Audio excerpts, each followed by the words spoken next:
riding the breeze, in the sky you're floating.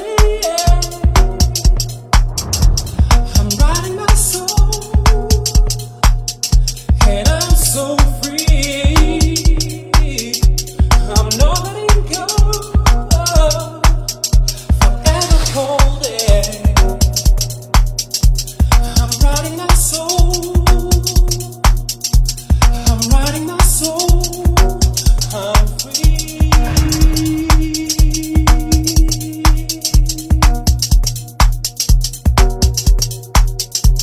I'm riding my soul. I'm riding my soul. I'm free.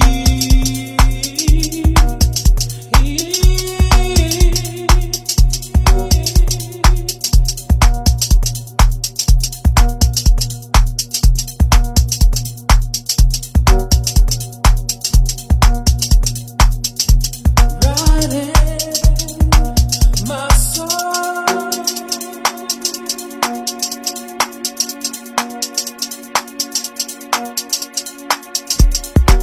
My soul.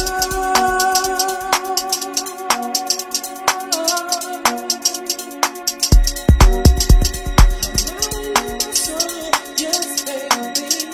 Come on in the flow, forever holding. I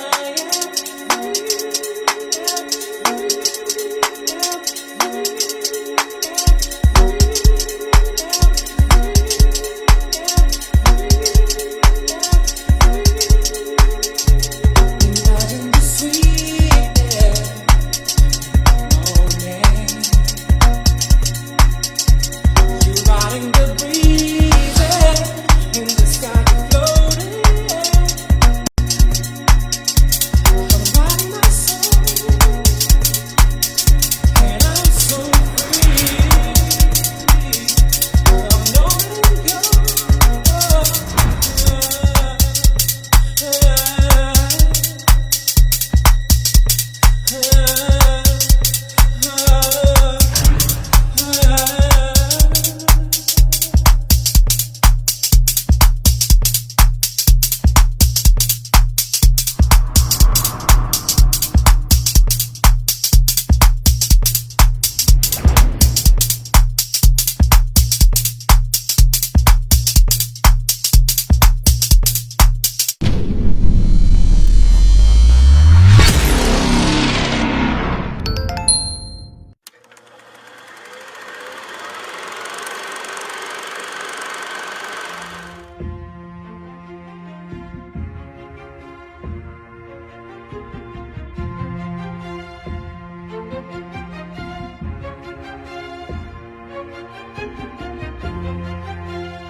The Gauteng province has created a relief for the benefit of individuals within the sports and arts sector. This is out of the realization that sports and arts continue to be one of the sectors that is hardest hit by the COVID pandemic. And in this regard, as a caring government, we have found means of how we can create some form of relief for individuals within the sectors, but also possible job opportunities. And in this regard, one of the things that we have done with all the national events or national day events that we do have, we've made them virtual and are still able to employ and work with various artists and sports individuals. And this has been done from our Human Rights Day, our Freedom Day, and now with Youth Month. We continue to integrate artists and sports individuals within, so that whilst COVID does not allow for major events to take place, by going virtual, it enables us to still be able to utilize these skills and showcase the talent that the province has. With regard to the Gauteng Relief Fund that is created for individuals within the sports and arts sectors, this is a relief fund of 28 million, which we seek to find individuals who work within our communities. These may be individuals who teach art classes within communities, who coach soccer teams within communities, netball teams and so forth across the various sporting codes. These are the individuals who play a critical role in the development of our communities.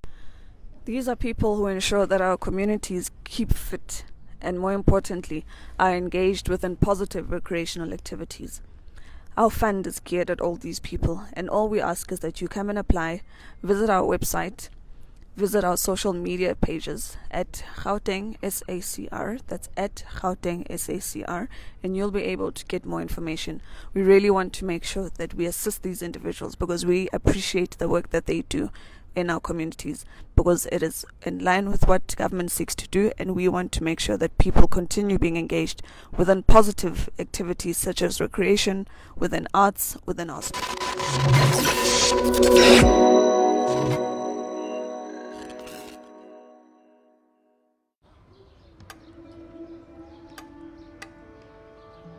Musa!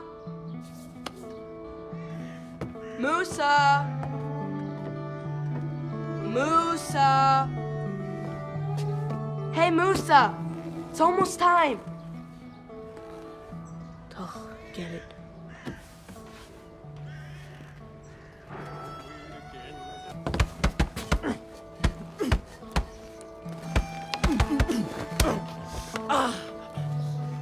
Musa, give it a rest. Let me fight instead of you. I don't need your help. But you never let me do anything. Not again, Kelly. Go. Go get some food.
I'm just joking, but do you notice anything different about me?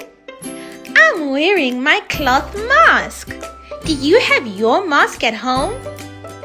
It's very important for us to wear masks when we're outside to keep us even more safer and protected from the coronavirus. Here are my 4 tips for wearing your cloth masks out. Number 1. Make sure that you wash your hands before putting your mask on. Number 2. When your mask is on, make sure that it's covering your nose and your mouth fully. Number 3. Always use a clean mask when you're going outside. Number 4. Avoid touching your face when your mask is on. I know, this one is a little bit tricky. And here's a bonus one. Make sure that you wash your hands after you take your mask off. Remember to always wear your mask when you're out in public. See you later, friends.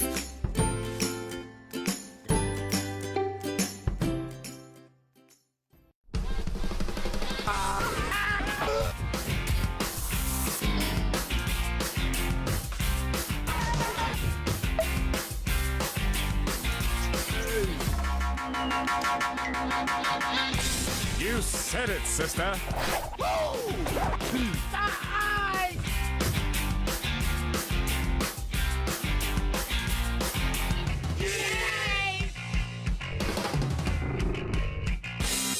Do you remember when you were first diagnosed with diabetes? It was in 1989 when I lost my first baby.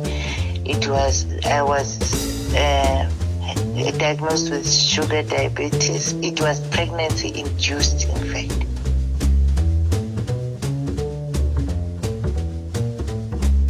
My name is Dr. Tsepo Baka, aka Dr. T, and I'm the family doctor. I'm the only doctor in this family. Diabetes is something that you can manage. You can manage it really by diet and exercise. And reducing the amount of food that one eats at a certain time before we even go to medication.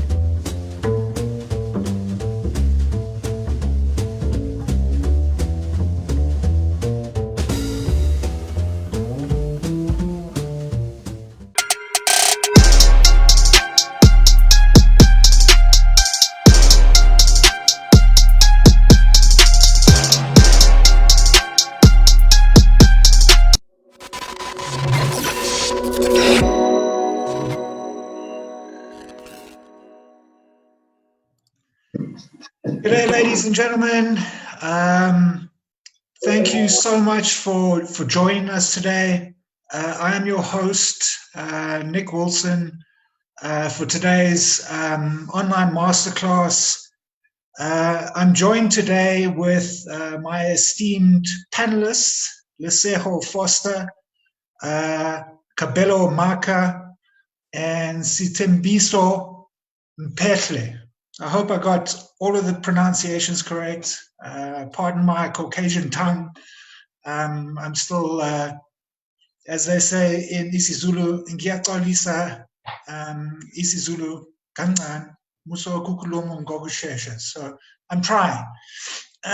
Anyway, without further ado, I'd like to thank the sponsors for today's program. They include the Gauteng Film Commission, National Film and Video Foundation, the Film and Publications Board, and the Department of Sports, Arts, Culture and Recreation. As you might have seen during the videos in the introduction, the Department of Sports, Arts, Culture and Recreation has developed a relief fund in response to COVID-19. The fund is aimed at assisting sports, arts, culture, and the creative sectors. So please visit www.gautengfilm.org.za for the application details. Very importantly, the closing date for applications is the 26th of June, 2020. Just a quick mention, congratulations on the successful completion of your films and being accepted at the first virtual Annecy Festival. Without trying to be kind of prescriptive, we want this panel session to be informative but conversational. If you're on the YouTube channel and you're watching this live, we'd love to get your comments and questions.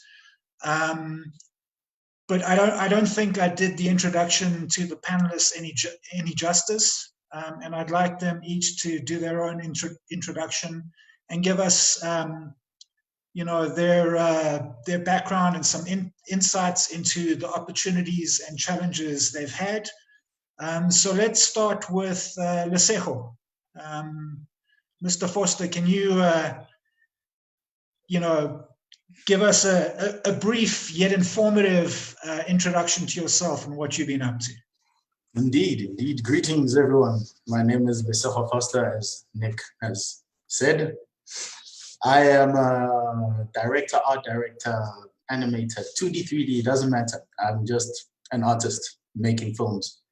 And a little bit about myself is, since this is about the youth, I'm gonna speak from the education side of me. I did fine arts at WITS since they didn't have animation, even though that's what I wanted. They didn't have animation from first year. You can only select it from third year. So I did fine arts, graduated in fine arts, honors in painting, and did a postgraduate in 3D animation in a software that doesn't exist anymore. It's called Softimage for the old people that know. And that was a glimpse into the world of animation. And I almost actually didn't, because I've always been drawing from when I was young, and the next natural step for that was I want to see my drawings move. And during that intensive, it's a 1-year animation course where you have to learn the software and make a short film. I was like, nah, I'm not gonna do this, actually, it's too much. And was actually lucky enough to have Daniel Snadden come be a guest lecturer, and he demystified a lot of the stuff that we thought was, because when you're working in school, you have to be the designer, the scriptwriter, the modeler, the rigger, the whatnot, and it's really not the case in industry. You can specialize, albeit in South Africa, it's still starting, the specialization.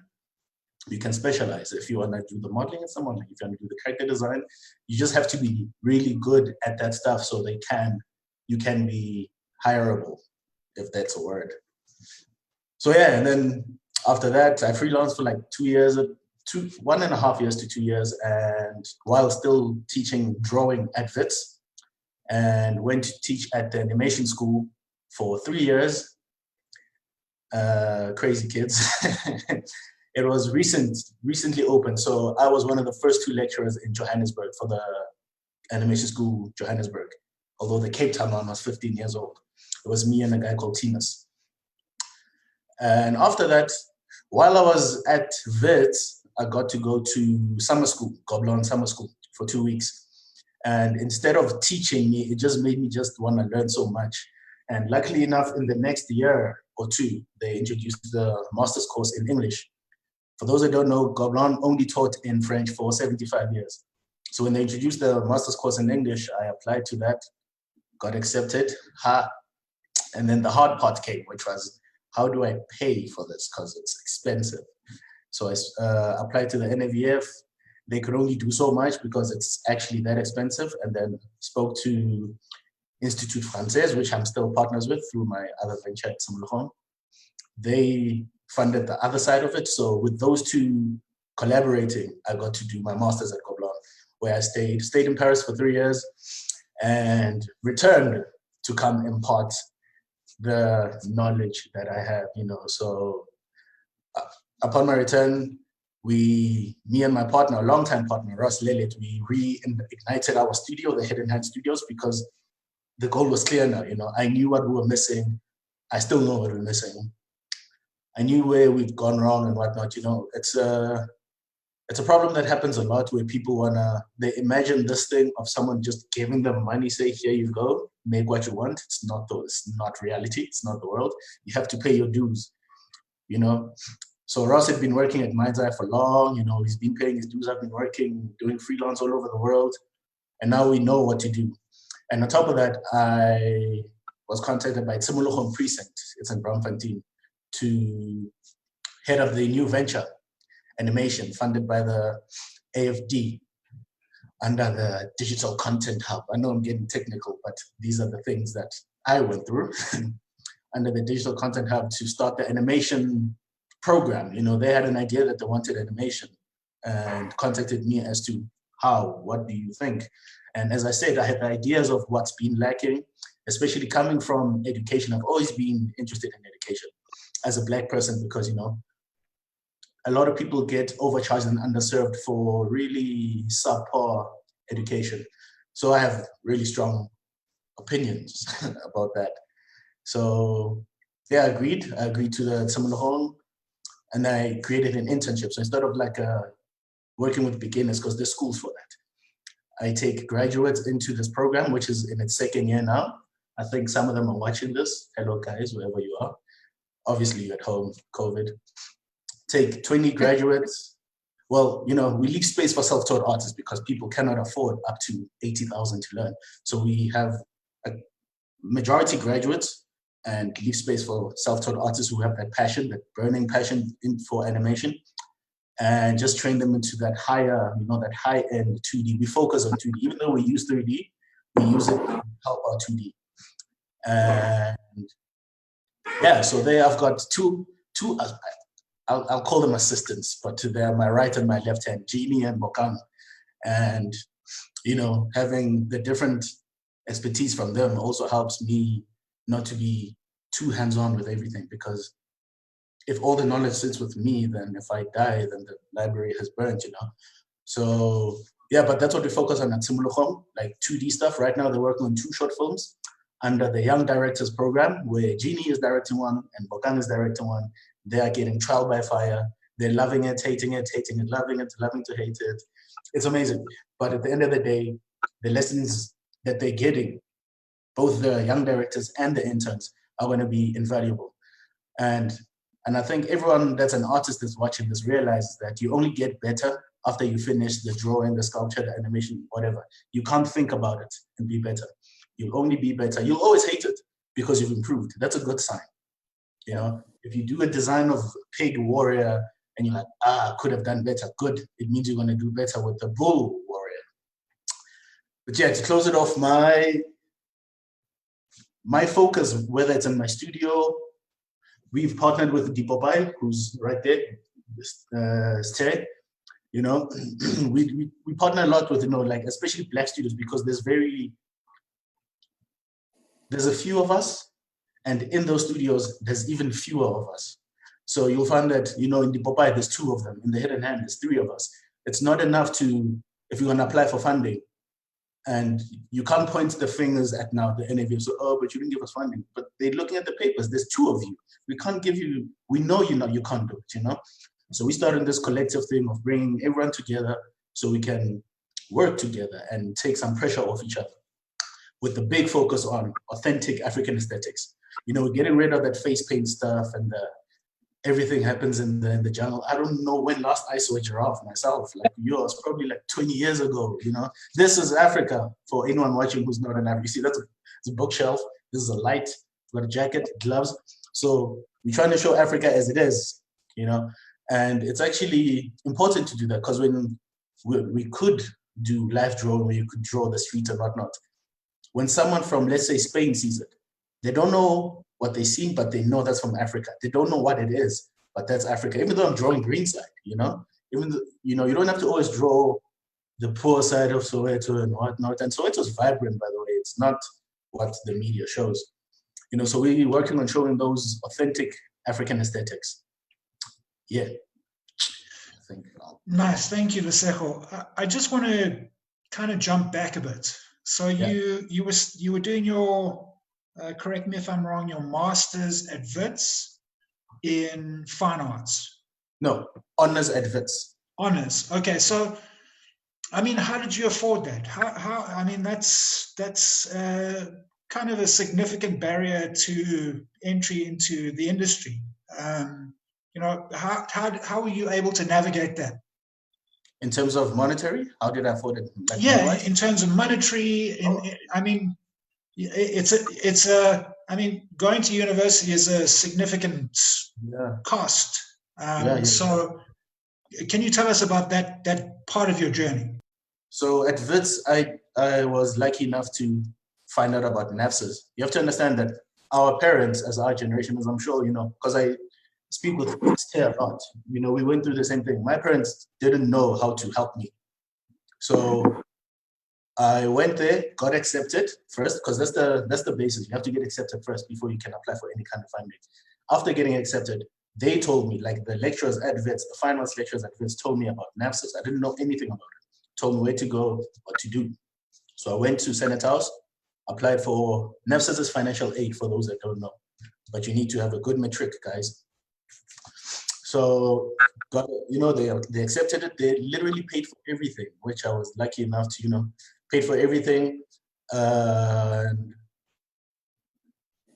But they can't pay for art supplies. They can't pay for paint. They can't pay for canvases. So that actually became part of my art practice, my professional practice at Wit, because I couldn't afford to buy like 1,000 rand canvas like the other guys. So I started painting on found objects and started, using this paint, that paint, and using a lot of PVA. And it actually became,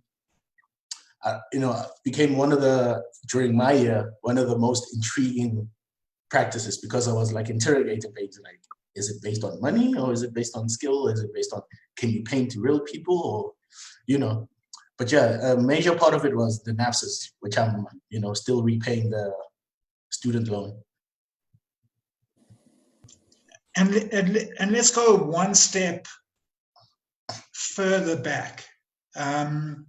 So you talk about getting a good matric and the challenges in terms of materials.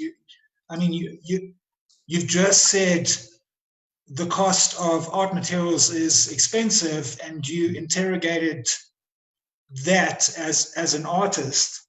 But going a little bit further back, the fundamentals to anything in animation is based on creative skills. How are you able to develop those skills at a very low cost? I think there's a part of my brain that I don't know, I want to call it stupid or dead, which I thank it, because I didn't know what I was doing, but I just kept drawing. I kept drawing, because paper is cheap. At least paper is cheap. I went to a very good high school. Luckily got, a scholarship. So I got a scholarship to go to a very good high school, which had art. Primary didn't have art. So, and all of us were just working on paper, and whatnot. But I've always been drawing. My uncle was an artist, an art student at Wits Tech. I think it still existed. And as a baby crawling, seeing magic come out of a man's hand, I was blown away. So it was never an option. I think that's my cheat. The fact that I saw, his name is Fati. I saw Fati do that from a very young age. And first thing I tried to do was to draw on his drawings, which I got in trouble for because I'd use a marker on a very big pencil drawing. And then started doing my own drawings and drawing, like I've always been drawing, to a point where when I was in primary school, I was like, oh, I'm the best. Okay. And then got to high school, and there was this one guy, and I was not the best anymore. No matter what I tried, I was not the best anymore. Then I got back into it, drew. So I just knew that whatever I wanted to do had to do with drawing. And of course, the parents were like, do architecture, you'll draw. And then I found out what architecture was. I was like, no, I won't draw with a calculator. I want to draw people. I want to draw this. And it became a big fight actually at home. Like, no, but you won't make money because of the, the fake stigma that they all believe. It's like, okay, cool. If you want money, I'll make money. So I took a gap year between matric and Wits. I worked at, I think it was Edgar's, getting 3,000, bringing it home. I'm like, is this what you want? Do you want 3,000 from me? And then, my mother got exasperated. She's like, okay, do what you want. Then I went to Wits. Yeah. So what I was trying to emphasize there is that the raw skills required to get into animation actually have a low cost barrier. Yeah. You can get paper really cheaply, and you could get pencils, or you can make your own charcoal, whatever the case is. But the fundamental skills to getting into the animation industry at the base level are not expensive. Yeah. Am I correct? Yeah. No, for real, definitely. The education is expensive, but that's because it teaches you everything to the end, You're going to be useful immediately to a big studio like Triggerfish. But you're right, in order to get your foot in, you can be self-taught. My favorite artists are self-taught. My favorite animators are self-taught because no one told them that, no, you can't do that. You're not that good. They just did it, like Rocket Boy from Cape Town now. He's a self-taught animator. He's just blowing up, because no one told him, you can't do effects and character and environment. Whereas if you went to a school, there'd actually be that limitation. Yeah, 100%. So what I'm kind of getting a feeling for in terms of what you've just shared with us is that There's a low cost barrier to developing the raw skills to get into animation. Develop yourself. And a lot of the top talent globally, not just in South Africa or Africa, are self-taught. It's not necessarily a case of you needing a formal education, but as long as you have the fundamental skills, there's a possibility for you to enter this industry. Yeah, definitely. Definitely. You just have to love it. You know, like a lot of people think that I like drawing, I think I'll animate, and then they get shattered when they see the reality of how much you should draw. Speaking to the animation, you know, and they get shattered. But if you have the raw talent, the drive, as you said, Nick, paper's cheap, pencils are cheap. Do that. Do that. That's part of my internship at Similar Home. There's people like that just come with, you know, a book like, I draw, man. I don't know. I love animation. I draw. And a couple of them are in the internship right now. You know, it's trial by fire for them because we're throwing them into a production, but that's how you learn. Yeah, 100%. I don't know if you know that John Fountain, who is famous for Fairly Odd Parents, is actually self-taught. I mean, he did do fine arts, but he's self-taught, and a lot of what you've just shared and described in terms of your kind of career path and journey is pretty much what he went through. And he didn't study like traditional animation. He did fine arts. He actually kind of fibbed his way into animation by saying that he could be a storyboard artist, and eventually ended up being a lecturer at Cal Arts, which is one of the top animation tertiary institutes in the world. So, you know, what I was trying to like emphasize in what you've just shared with us is the fact that animation, yes, when it becomes digital, becomes costly, but at its essence, those fundamental skills are actually accessible to anyone. Yeah. There's paper, there's flip books, there's a recent competition, I think it was on its second run now by Triggerfish, which is aimed at people like that, you know, like if you, let's say if Stembiso was to enter, he wouldn't win because he'd be the best by default. He wouldn't win. I was a judge for the first one. So we look at where you're from, you know, the circumstances, whatnot. I think the most recent winner of the grand prize, which was a Cintiq 1, the new Cintiqs, is from Lesotho. You know, animation in Lesotho is non-existent, and he's actually getting a lot of help from Jeannie, one of my assistants, in terms of TV Paint, what to do, you know, because he didn't even know what to do with that thing. It's like, so now what? I want a Cintiq. What does it do? Yeah. So TV Paint even blew his mind further. But yeah, you have to fake it till you make it at some point. Like even with me, my first animation was because one of my friends was a live action guy, got a gig at Soul Candy to do a video. He went in for the meeting, a music video. He went in for the meeting and they wanted an animated music video. And he's like, oh, Lesotho always says he's an animator. And I wasn't. I wanted to be an animator so much that I kept saying I'm an animator. I was still at Wits. So he came to me, he's like, there's this gig, music video for Julian Gomez at Soul Candy, are you in? And I know said, it. Okay, Yeah. Went in and made it. Nice. I mean, I get this feeling that, you know, the barrier to get into this industry is not as high as a lot of people maybe think it is, firstly. And then secondly, there's a kind of entrepreneurial drive behind access to this industry based on that. Correct me if I'm wrong, Lesego, in your opinion. I mean, you come out of a formal education in animation, but in a developing territory like South Africa or Africa, where there isn't a developed industry. I mean, you already said it. There's a lot of generalists, and we're moving towards, as we develop as an industry, towards specialization. But in your opinion, is entrepreneurship a factor, and is that currently not necessarily included in the formal education for an animation Yeah, no, career?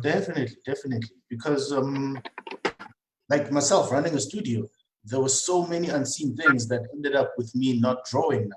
Because I thought, you just got a studio, I draw, I make money. No, it's not true. And we've gotten a lot of help from the Popeye because, you know, they are, as a business, they are older. They've got more experience. You know, they've traveled to NSC by themselves as the Popeye, whereas I went to NSC as part of this group of the, you know, of Gobelin students, and I went as a student first. You know, so we've learned a lot from them, and we're still learning that you actually, like, I'm doing some work for Triggerfish now, and you speak to so many people that have nothing to do with drawing, just to show you how much the business side is important. And that entrepreneurial drive is it's what keeps me going, because the stories that I want to tell, the visuals that I want to make are not necessarily being made anyway because you're so young, you know? Yeah. So it's very important if you want to own a studio. But if you want to own a studio, firstly, you have to pay your dues. You have to know how things are done. You can't just, I have a studio. You know, you have to pay your dues first and see how things are done. Get your fingers burnt.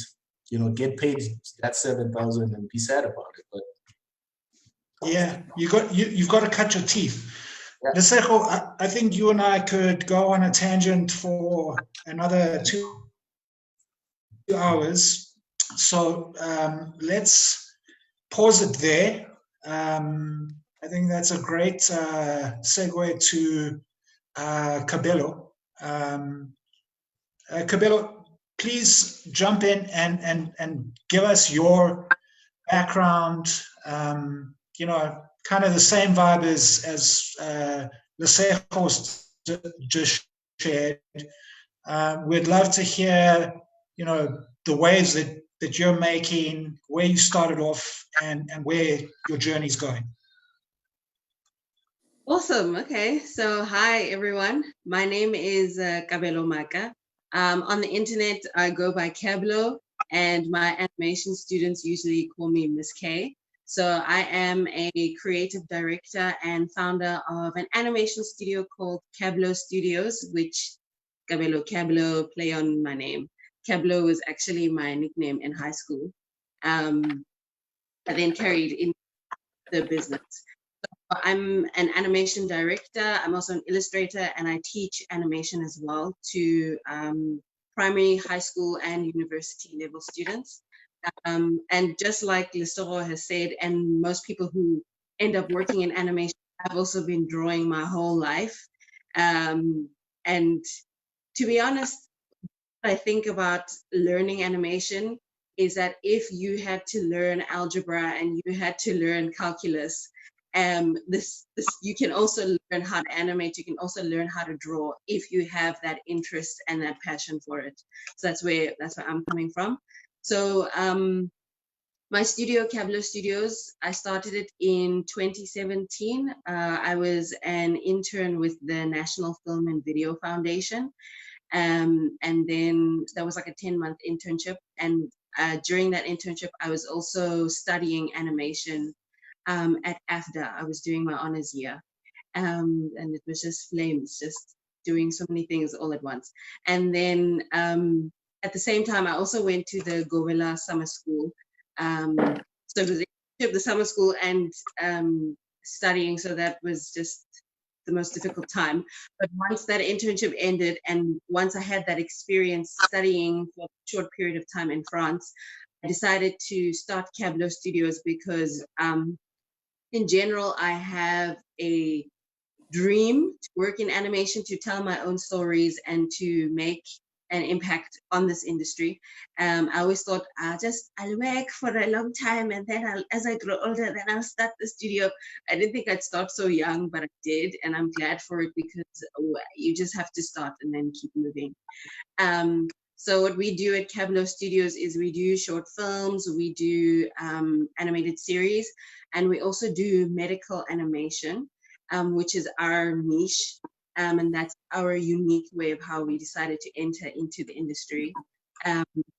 So with how that actually happened is My mother is a medical doctor. She's been doing medicine for as long as I've been alive, so that's 26 years.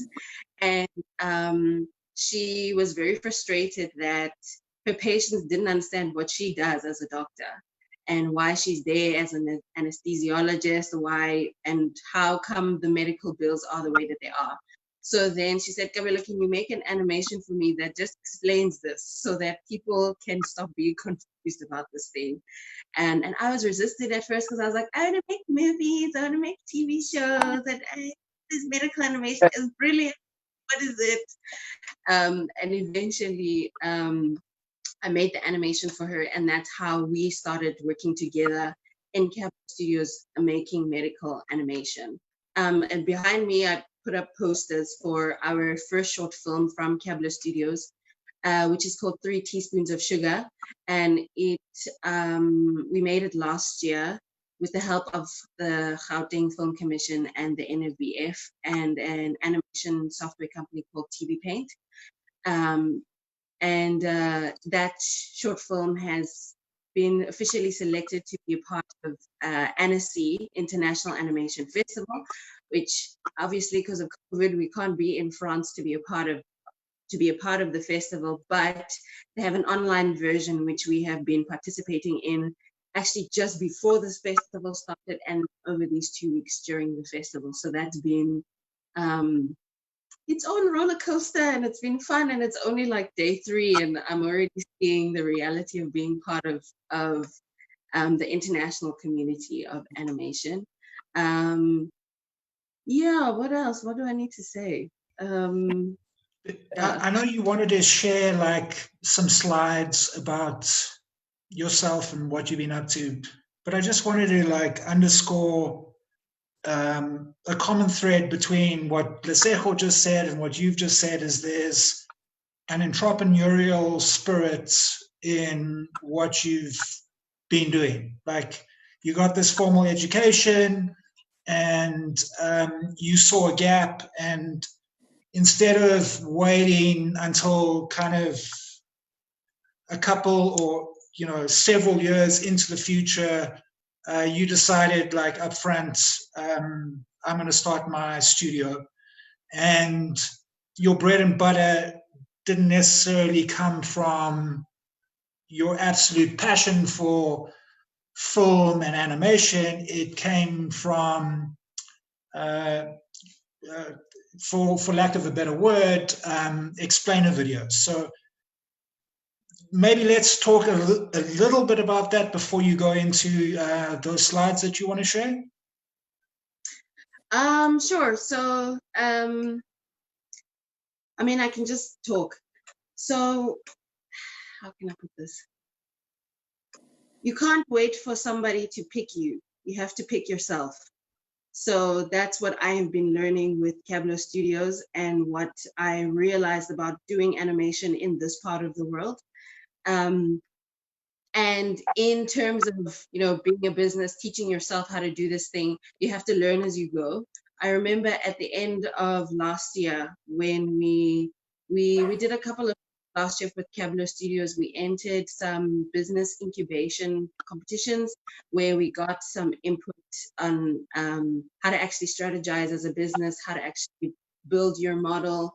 And at the same time, we're teaching the people who are teaching us about business, we're teaching them animation so that they can understand how to make those concepts relevant to us as people who make animation. But those things that we did, that's when I realized, oh gosh, life is just a series of doing something for the first time, which is what we're doing with Cablo Studios and medical animation and everything that we decided to do. Now, I mean, what I've said before, I just spoke through the slides without showing them to you, but just some of the things that we've been able to do as a studio since starting, because now it will be the 3rd year now, so we are what's this thing? We're new, but we've been able to do quite a few.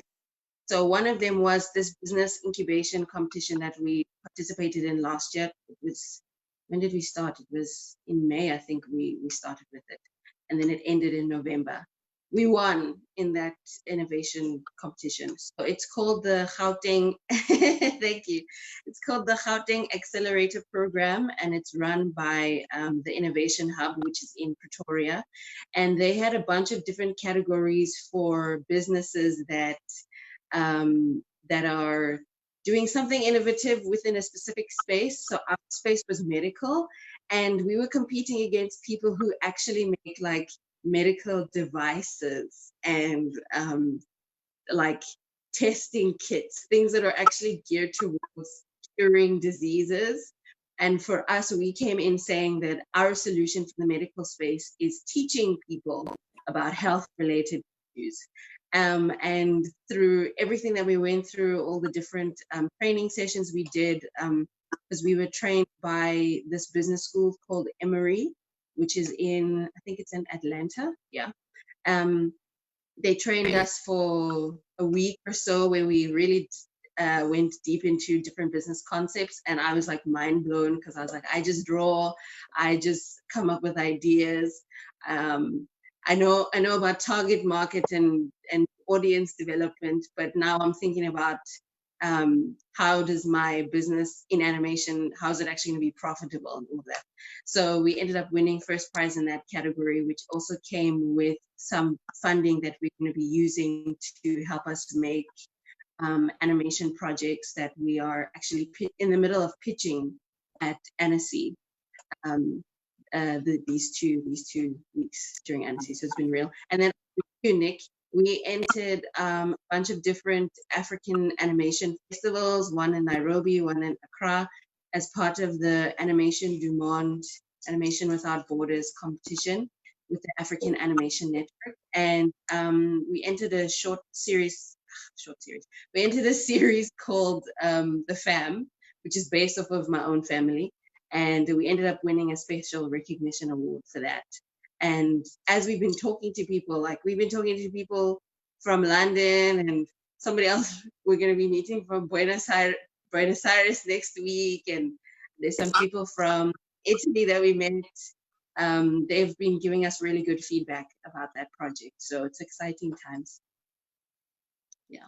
Yeah, just to kind of elaborate on that experience with Animation du Monde. I mean, you pitched that project, I think, 3 times during the Pan-African rounds, and each time you got feedback from the judges, you developed the project a little bit further. And not only that, at Disc Op Johannesburg, when you actually were involved in the Pan-African finals, you know, how did that help you develop? You know, could you speak about that experience a bit more? Sure. So if I have to be truthfully honest, this idea, the fam, I've had it since 4th year. It started out as an idea for a graduation project, and that version of the idea just okay, it's terrible. But since then, we've been really using everything we could to refine it. And then once we managed to get into the continental finals for Animation du Monde, I didn't realize that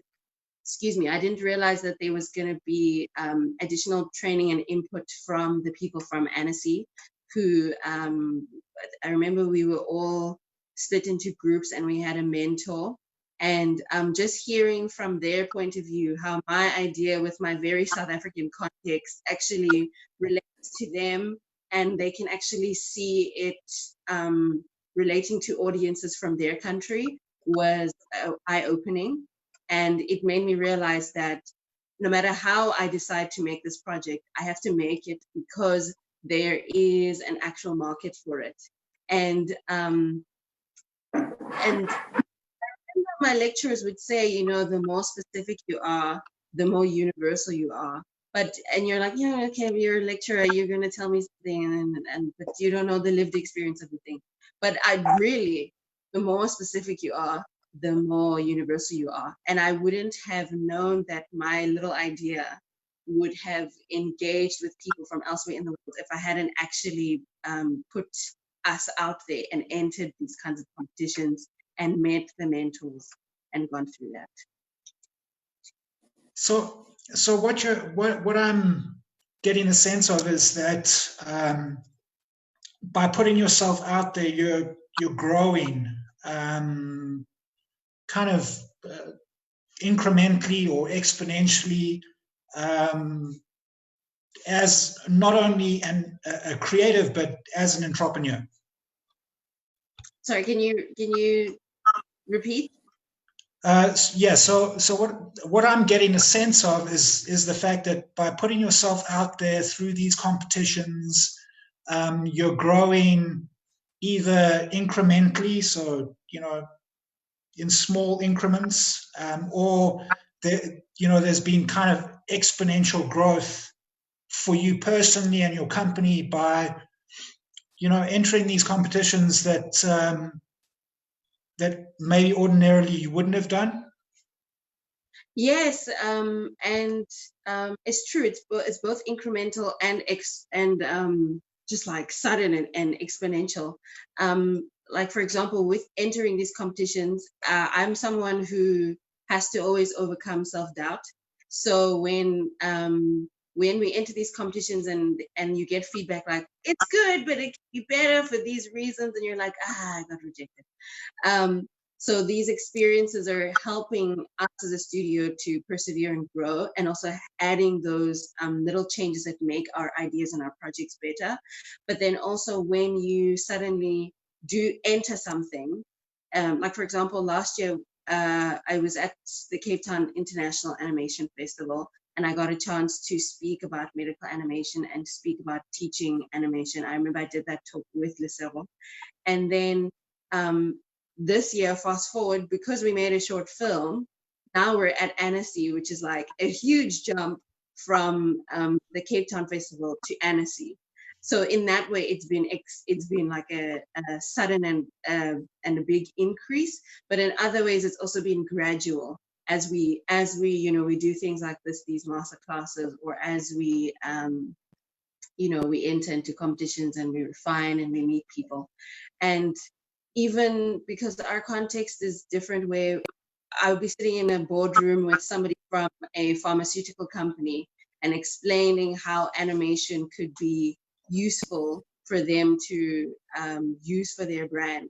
And, every time we do that, I'm also learning and growing, and getting more comfortable in being in those situations. Kabelo, thank you very much for sharing your insights and your experience. I want to now jump over to Sitembo.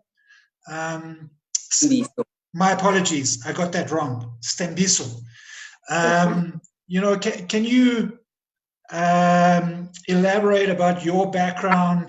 Lesego has already kind of ignited the fire and said that you're a great entrepreneur and you've done amazing things on your own steam. So tell us about that. I mean, I really want to hear about that. Yeah, so I think we should start from the beginning where my animation journey began. By the way, I'm Stembiso Mbehle. I am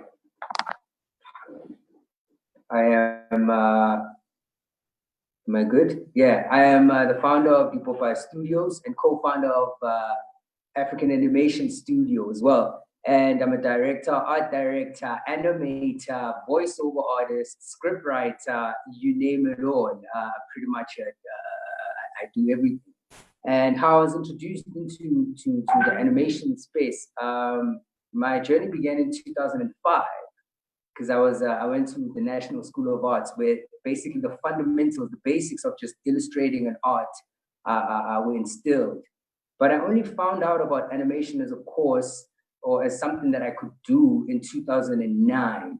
And I was introduced to animation by a teacher of mine after I was involved in an accident and I'd spent so much time alone at home. And all I could do was just draw. So I made about like 5 comic books of just random stories. And when I went back to school, that was the first thing I showed my lecturer, like, yo, this is what I've been doing all this time.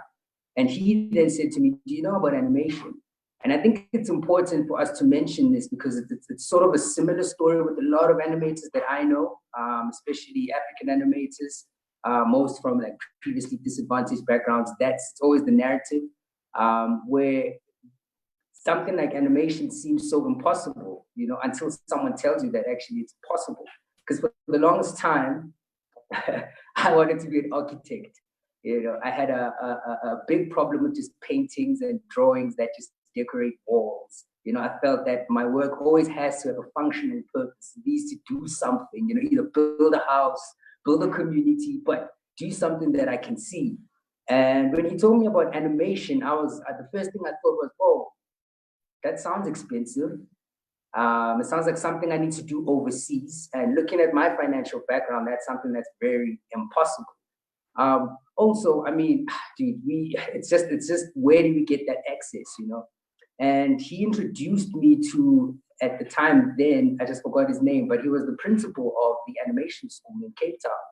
He then flew over to our school, the National School of Arts, and he did a presentation. He showed us a couple of things that animators, their animators have been doing. And obviously from that point, I was blown away, like, whoa, okay, this is something that we're gonna be doing. And I then enrolled the following year in 2010. I went to City Varsity. However, financially, I couldn't complete my education. So that forced me now to then decide, do I then become a college dropout, sit back and do nothing, or do I find ways to do with the knowledge that I'd acquired, because I'd been to City Varsity for about a year. And I'd learned the basics around animation. And mind you, at the time, I had no computer that could support the software. So I was working only from school. So I'd spend hours and hours, like I'd leave late when they were locking up. That was me, the last guy to leave the school. But just coming back, and I started doing a couple of caricatures. I noticed the gap, and this is when Twitter started blowing up. And I noticed the gap in a lot of celebrities. Like AVIs were becoming a thing, and what do you call them? Avatars, rather, not AVIs. Avatars, display pictures. And I started making caricatures of celebrities and sending it to them and charging them a fee. And that's sort of how the entrepreneurial part of it began. You know, I was still learning the animation process, but then I started making money, and I got hired by a company. And this is, I don't want to reveal my age, but this is a while back. And I got headhunted, I could say. And I worked for this company for not a long time, like under a year, and I got retrenched. And that was something that was traumatic for me, and that was weird because for the longest time I only assumed that if you're for you to get retrenched, it's either you're old, therefore obsolete, and can't work anymore. That's why you're retrenched. But for someone who just got in the first few months and getting retrenched, I had a problem dealing with that, which was a good thing. I can say was a blessing, because then it inspired me to then decide, you know what, I can do this on my own. Let me just start my own business. Let me start my own brand. I'm already making money on the side by doing these caricatures. I'm learning about animation online, and I've got this job where I'm also learning on the go. Like, I'm learning software. I remember the main software we used was an Apple software. I had never used it before. It was Motion. It was motion graphics, and this was for an SESSION1 show called Teenagers on a Mission, TOMS, as it's popularly known. So I was responsible for some of the graphics there alongside another animator as well. And I learned a lot. I remember going back to City Varsity the following year just to go see my friends, just to see, also look at what they'd been doing there, you know, like how much they'd learned. And when I'd arrived there, I found that I had learned more than what they had learned. You know, I'd become a better animator from just doing it myself and just being on the ground and working. And that sort of, it kind of discouraged the idea of, hey man, you need to go back to school and get this thing done. It just made me feel that I've got the tools that I need already online, where I work. So let me just carry on with that. I then obviously met a couple of guys along the way who then saw my work. And I met a guy who was prepared to invest in me. So you can imagine at this point, I have no background in business. which is a big issue that most animators and just artists in general have. They lack that business acumen that really helps you and puts you in a position where you're able to see your art make a turnover and you're able to survive off of your work, the art that you do. And with that investment, I was then able to bring a collective of artists whom I felt were very, very talented and who I thought we could grow with. And that was the birth of Dipopai Studios, as you see it today. And we created this. I mean, if you look at our stuff on YouTube, we started from the ground up, from scanning on paper, scanning drawings on paper, and to like progressively like growing into now using Wacom tablets, which was always just something that improved our what can I say, our arts as well. And it's very important that I mention that even coming across guys like Foster, for instance, who played a very important part in us understanding the craft, because we were just freestyling it, not understanding how to actually create a proper timeline, how to work it out, break it down. And that engagement then became like, oh, this is how it's done. We've just been freestyling it and just doing it however we like. But then it became a challenge when we now needed to hire people and then sort of help them get involved and help us, because we just created a structure which works for us because we're friends and we understand each other and this is how we work, but universally it doesn't translate, if that makes any sense. So of course we at that point had already understood the business. We had taken up about a year to just go back and understand the business of animation. And we did a lot of research for that entire year. I think it was 2017. We did no animation whatsoever. We just started from the ground. We're like, listen, guys, we've got a show that we've created. It's a web series. It's called Chronicles of Hip Hop. And it's centered around the lifestyle and the culture of hip hop in South Africa. We made fun of a lot of celebrities. We gained a lot of clout within that community. We then went on to MTV Base, where that's where the show aired, and that even brought us more clout and more business.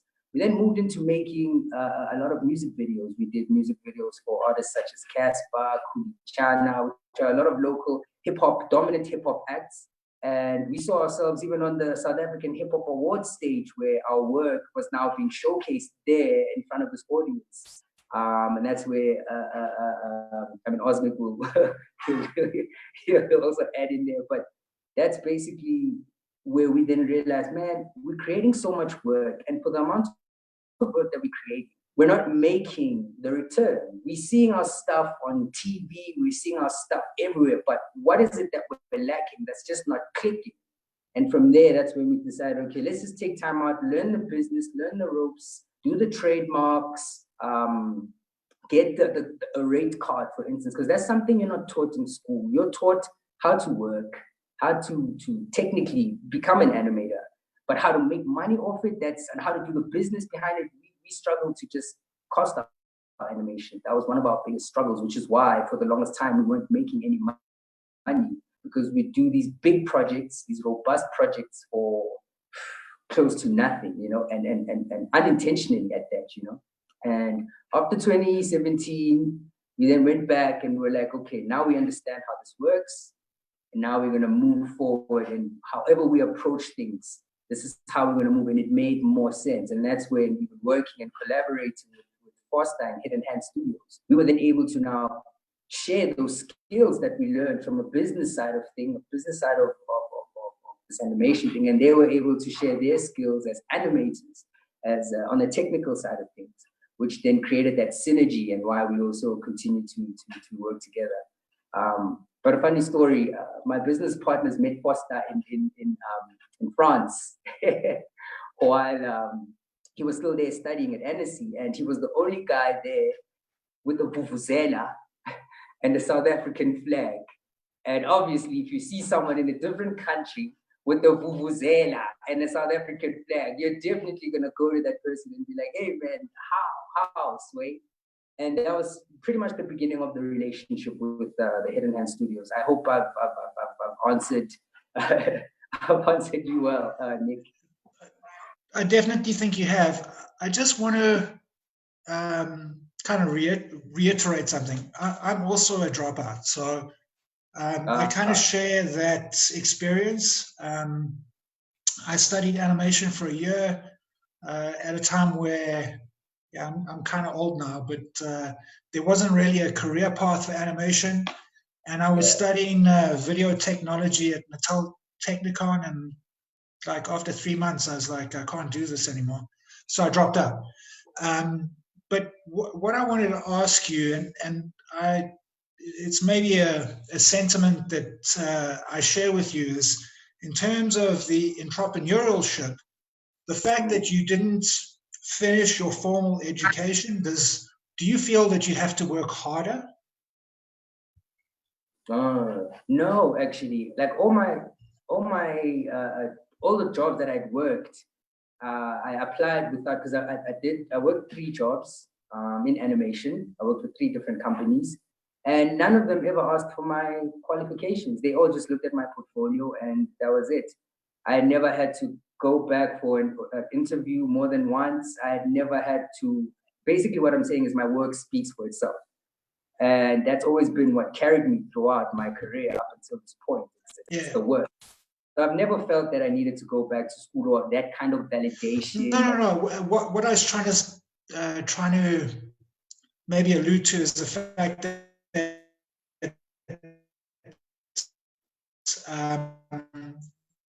you maybe driven harder if maybe you had a more formal education. Do you not maybe sometimes feel that?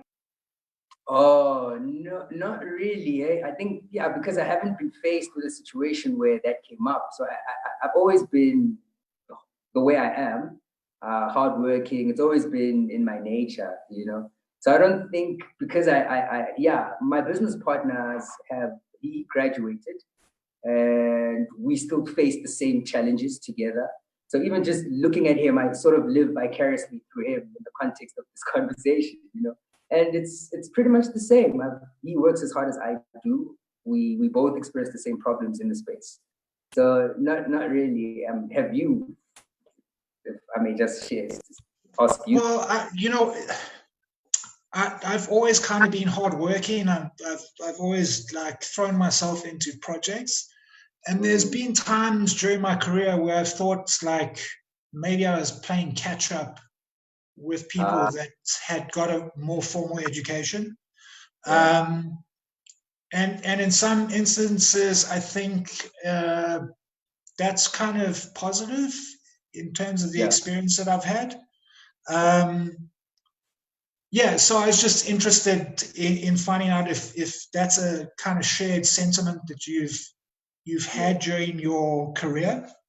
I can say though, Nick, that because animation is still very small in the country, and there aren't that many. Say the industry is still fairly young, so it's still quite difficult to tell to tell the difference between someone with a degree or not. I mean, most employers rather just employ you based on what you do. But I guess if maybe if we're looking at like a much older industry, for instance, say banking or whatever, that's where I'd probably feel that shucks, I need to actually get my degree so that I can fit into the club.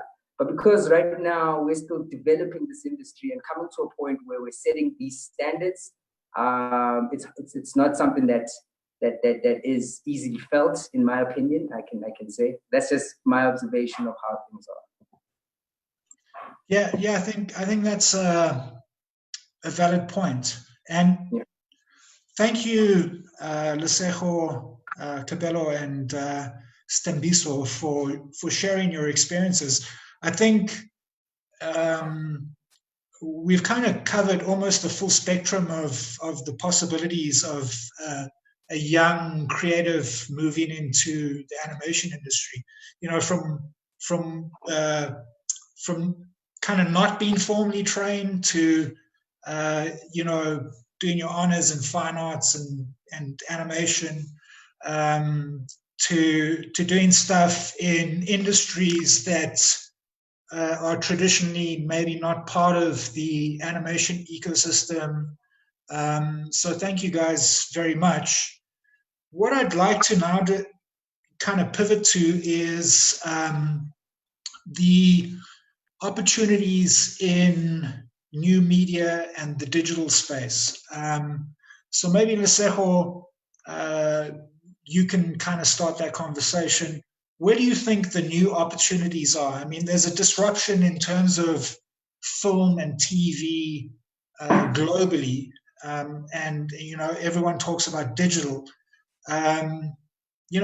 What are your thoughts on that? I mean, what are the opportunities in animation? Oh, that's a big question, and there's a lot. And the value has actually been shown by this COVID thing, because all of a sudden movies can't be shot anymore, but people still want to watch stuff, you know? So animation is actually kind of booming, albeit in a sad space because we all have to be home and we like being together. It's actually doing better. There's a lot more offers going to animators, animation studios, you know. A lot of the interns from last year have gotten in touch with me that they've got an offer from this, this and this institution, trying to get them to do more work for them. But I think if we can normalize internet, this is a big thing, because, we imagine that everyone has internet, and no, not everyone has internet. And for people that are like in Soweto, where I used to live, internet is normally on your phone. And if you can get to a point where internet is as cheap as it should be, as we all know how internet should be cheap, because it's literally access. They're creating nothing. Internet is not a thing. It's access. They just let you have it, But of course, that's just in an ideal world. But it would start from there, being able to have access to content and being able to have access to all these lessons that are online. There's so much stuff online that people don't feel the need to go to school anymore. And you can get so many lessons on YouTube. You can become from novice to professional just from YouTube. But still, people want more and more and more because of the consumerist nature that we are now. They feel like they're always missing something. And the truth is, you just have to do it. Like Kabila said, you have to do it. And people will either gravitate towards your stuff or not like it. You cannot please anyone. You cannot please everyone. I mean, no one work can please everyone. You have to just shoot your shot and see where it ends up.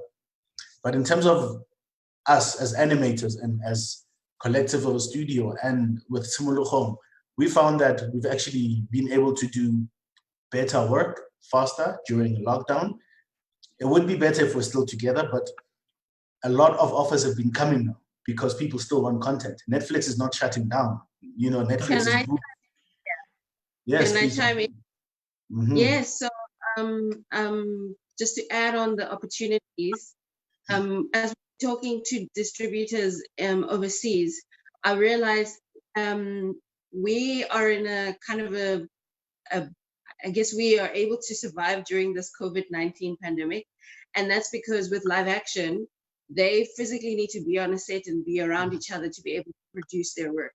Whereas we don't. We can be working from home in our own spaces with our own tools, and then we can actually make whatever project we need to make.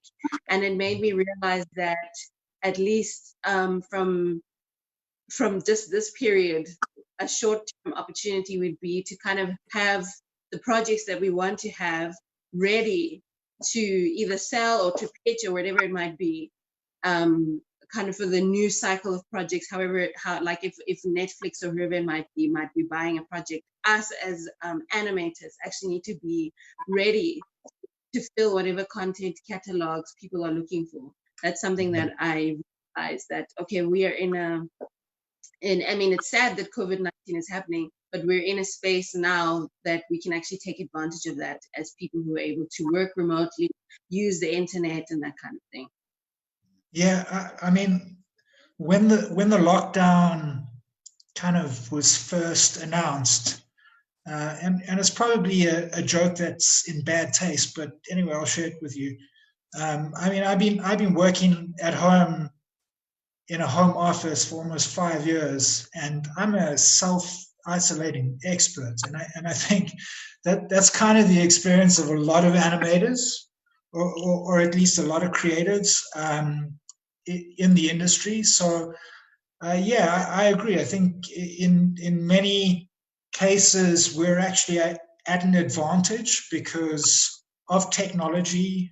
Digital technology allows us to do a lot of things remotely. So it's very interesting to hear you guys kind of share the same sentiments. The next question then is, how do we see this industry post COVID-19? I mean, maybe there's some initial gains that we can make currently because live action can't do certain things, but do you think that's going to be sustained, or is this the new normal? What do you guys think? And maybe good God, Stembiso. My apologies. What do you think, buddy?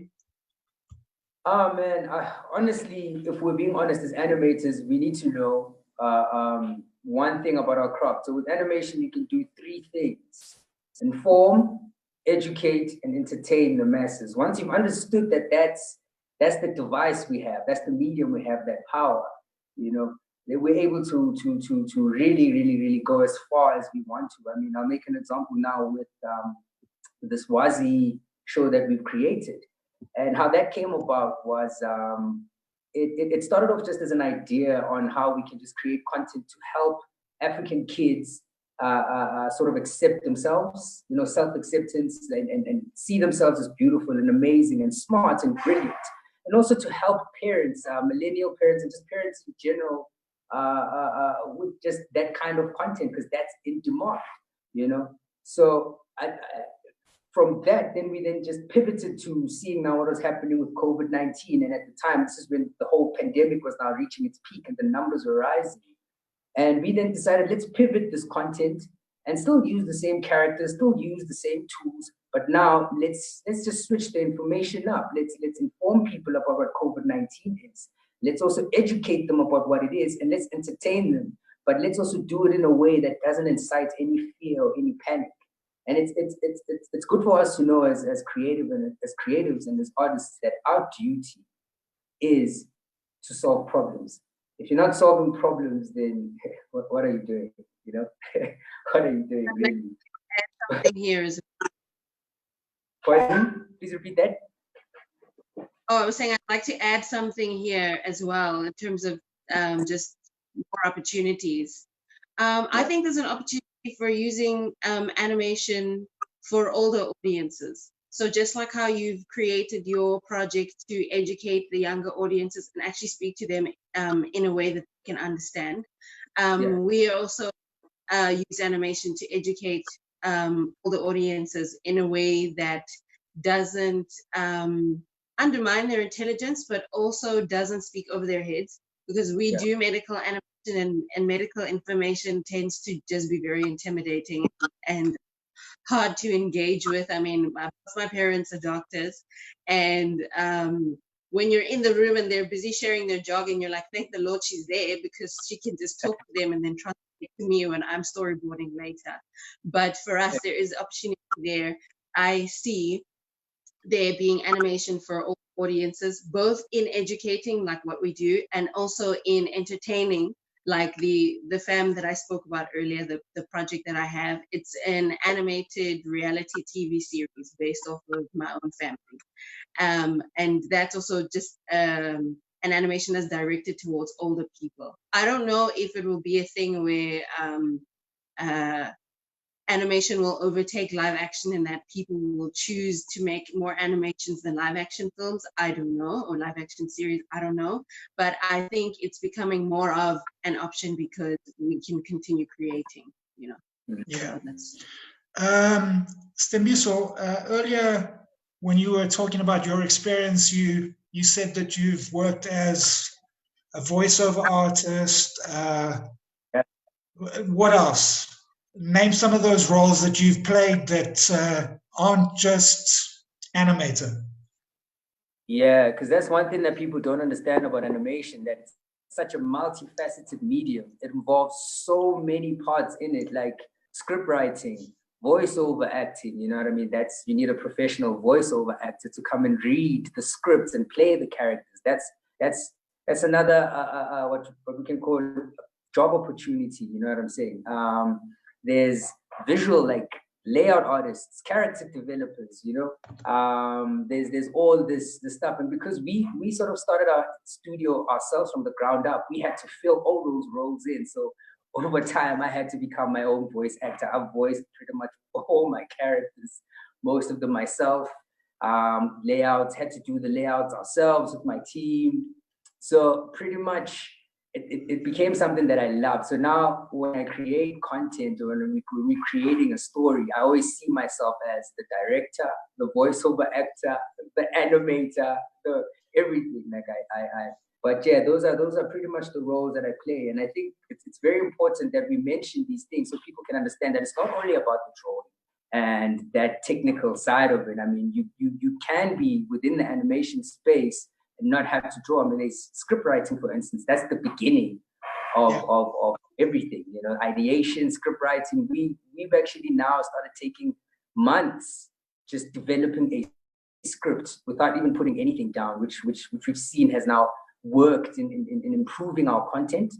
You know, and just stylistically the direction that we're taking and what we're saying, because yeah, at this point, representation is everything, you know? Yeah, 100%.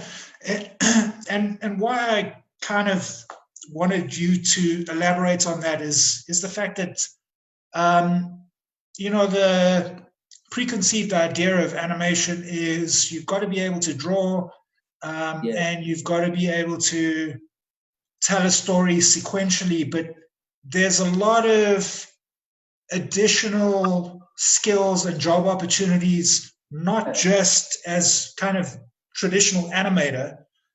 You know, you can be a video editor, you can be a voiceover artist, a script writer, you know, all of these things that you've kind of played a role in as an entrepreneur in your studio. These are potentially specializations in a career in animation. Would you agree with that? Yeah, of course, definitely. Yeah. Yeah.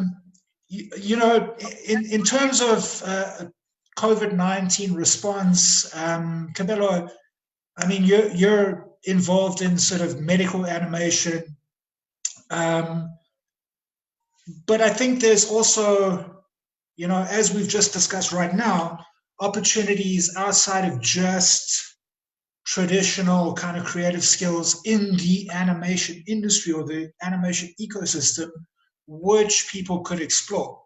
One of the things that jumps to mind is dubbing. You know, there's a lot of international content that's animated content, which is in, I don't know, for instance, French. And there's, or even for that matter, English. And there's an opportunity for us in the animation industry in South Africa to localize that content into languages that are accessible to the majority of people in South Africa.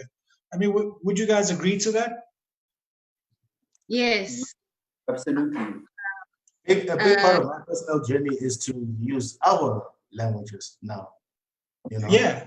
Having shows with us, like a high-end show that speaks in Tswana, subtitled in French. I remember how revolutionary it was when Disney dubbed The Lion King into isiZulu.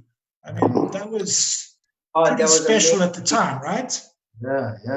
And it was also because of Lebo M's involvement in the whole soundscape of The Lion King, you know? Yeah. Because he was a sound designer, music guy for the whole thing, which made it possible for The Lion King to be on stage because he was also involved with choirs and stuff. Yeah. I mean, do you think there's... I think so. Every time we pitch and we're like, hi, we want to make this project, we always push the fact that, you know, you can actually translate the animations into the local languages. But I also think us as local creators should also seek to translate our projects into the language of other people's, like other countries in the world. Like, for example, because 3 Teaspoons is on the NSC platform, I've been getting messages from people from India, and them talking diabetes is something that they deal with there as well. And my animation is about diabetes. And I realized, oh gosh, I need to dub this into, I don't know, Tamil or whatever other language they speak there in India, so that it connects, not just because the content connects, but it also connects in their language. So I think it's like both ways, where we make our animations in our own language because we never see that ever, but then also we take our South African content and we push it out there and we say, hi, we're South African, but we're also gonna share our work with you the way that you can understand. So that's my Yeah, I agree with those sentiments. I mean, not just kind of incoming, but outcoming as well. I think that's something that is important for us to share as a society. Is, you know, a lot of what we create as content producers, and maybe more broadly than just animation, has kind of universal ideas, and the ability for us in animation to dub into other languages or dialects or whatever the case is actually quite unique, because, you know, live action dubbing can come across and look off. Yeah, well, I was trying to be diplomatic. I mean, but yeah, in a nutshell, with animation, we can actually go back and change the mouth shape so that it conforms to another language, and it's quite cost effective in comparison to live action. I think what we're discussing now, for the young people that are watching this, wondering about animation, I think for the past 30 minutes, there's nothing to do with drawing. You understand? Yeah. And I've come to realize through working with a lot of studios in South Africa that the studios that make it have more producer or production management people than they do artists. Like something like Tulips and Chimneys has like 3 artists and like 4 producers. Because like I went through a thing where for my short film, I wanted a song from Brenda Fassie. Like I don't even know where to start. I don't know. Because I know I can't just do it. I can't just use the song. So what do? This is something that a production manager can help you with. You know, dubbing into Tamil, into Chinese, into Mandarin. I don't know how to do that. I just, I want to make the stuff. There's people that are made for that. So studios that make it actually have a lot more people that help the ship from sinking. Like Triggerfish. That's why Triggerfish is doing so well, because they've realized that, okay, artists, very important, but support for the artist, even more so. You know, there's people that handle the contracts, people that handle like line producers and production managers. It goes hand in hand. Like loving drawing, yes, draw, animate, but that was our steps, because we knew that we wanted to draw and see our drawings move. But now to support me, because if I have to now stop drawing to find out how to use the Brenda Fassie song, I'm learning law, basically. I have to learn the law of this thing and how to get a song and what is a royalty. I don't know. It's different to animation. Royalty of music is different to royalty of animation. So yeah, for the young people there, yes. I would say though, when you own a business, you kind of have to be like what you said earlier, which I was like, yes, that's so true. You have to do everything else but what you're trying to do. Like you have to be a producer, director, you know. Like, for example, right now I have 2 interns who work with me, and every day I'm like, okay, half my work is making sure they have the work that they need to do, and then the other half of my work is actually doing my work, you know. And I don't know about you guys, but my days run long because it's you're doing more than one person's work, you know. Now imagine having someone who wants to partner with Kablo Studios who only wants to help you manage. They don't want to draw. Would that not just be a blessing? Yes, I mean, I do really like that. So I do, but also I think some part of me wants to also be aware of that part of the process of making an animation. Like, I want to know, what does it take to actually go and sell my film, as well as making a beautiful film. I'm that person, For example, in Cablo Studios, my business partner is my mom, and I guess that helps because your mother's always going to have your back. She does the business development. She goes to the pharmaceutical clients, the universities, the hospitals, and she says, "Hi, this is what we do. Let's have a meeting. Let's chat." So she gets the new clients. At least that part I don't have to do. But the part where I have to make a whole spreadsheet and keep track of the entire process, and make sure Kabelo's doing this, and Nariana, she's one of my interns, is doing that thing, and Tanika has handed in the third thing. That's the part you kind of wear the producer hat, as well as being the director who says, "Can we shift the color? Can we try changing the angle?" You have to manage that. So I feel like I took the answer in another direction. That's what you're speaking about is our current reality. But in an ideal world, if you could say, "Hey, Tembiso, dog, I want this song from Tebe, make it happen," and Tembiso comes back next week and he says, "You've got the song from Tebe." Oh, I love you. I hug him. I kiss him. Mwah. Now I have to do all of that myself. It raises sorry to jump in there. It raises an interesting question about animation tertiary education. I know we're producing really top quality generalists that can move into kind of specific animation career paths, but what you're talking about in terms of entrepreneurship and producers, it's something that's currently not really covered in conventional animation tertiary education. Do you think there's a gap for that? I mean, how do we overcome that, address that? What are your thoughts on that? Isabel Roque is in the process of making a big proposal through Animation SA for this, because producers are the lifeblood of everything. Like, they know how to handle the muchness of life. That's what they do. They know how to handle all of that pressure. If you look at the director of the Cape Town International Festival, she's a producer at Tulips and Chimneys, and she helped start the studio. So, having that experience helps her delegate. That's the word, delegation. We don't know how to delegate. And actually, as I was saying, Isabel is in the process now of writing a proposal to institutions to have just maybe a 1-year course or a summer school course for production management for people who are interested in this. Because right now I have one of my interns, Emily, she's interested in this, but I can only teach her so much as I have experience through cutting my own teeth. Whereas there's a whole other side.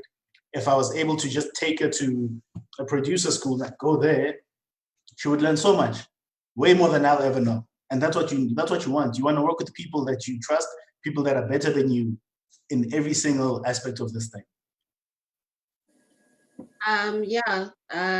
On the gap, and I think this doesn't just apply to animation. I think it applies to different industries as well. In general, like what Steve said, when you am I lagging? Okay. When you study whatever it is, you're just trained to be a worker, to make that thing. You're not actually trained to turn it into something that can sustain your life. And actually have, at least from when I was studying in school, actually have the ability to rinse and repeat, which is what a producer helps you do. They help you rinse and repeat. One of the things that I started doing is I started a business of animation podcast, which I update whenever I have time for it.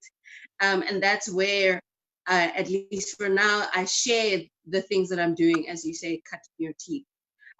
Because I recognized when I was teaching animation to my students, they would ask me things like, "Ms. K, how do I budget? Somebody asked me to do this project. How do I budget? What do I charge them?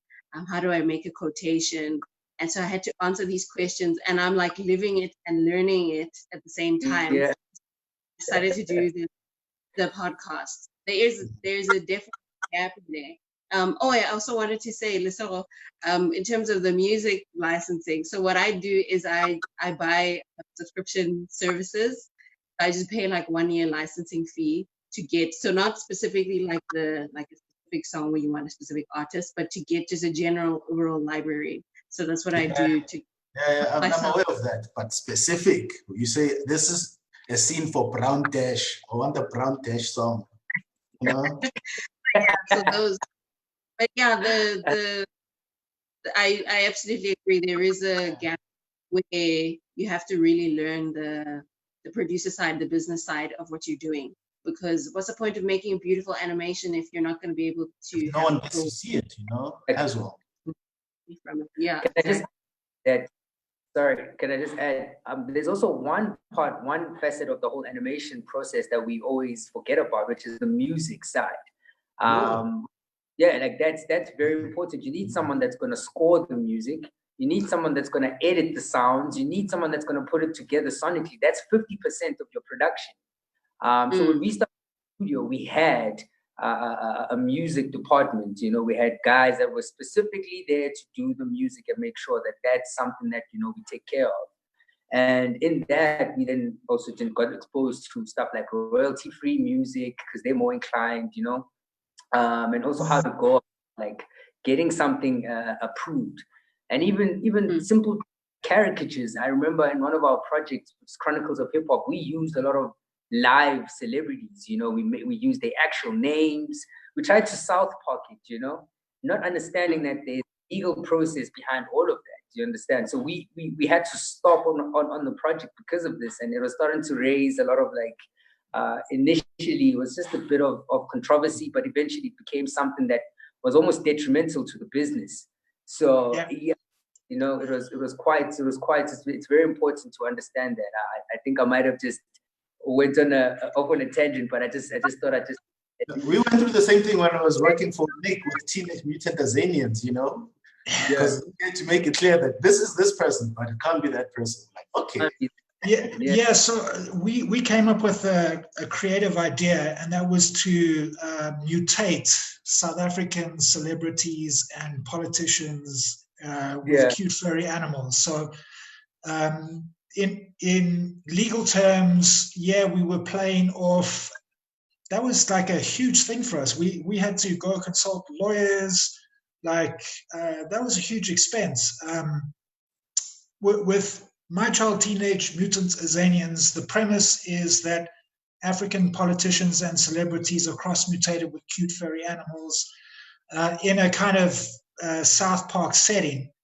And when we started developing the show was when Zapiro was getting sued, and there was a whole bunch of stuff going on legally, which were when you're starting a new company and a new show, the last thing you want to do is get sued to a point where you no longer exist. So our creative solution was to mutate the characters so that they lived in their own world, and they might borrow on the characteristics of that celebrity character, but they lived in their own world and didn't necessarily have to reference the real life person.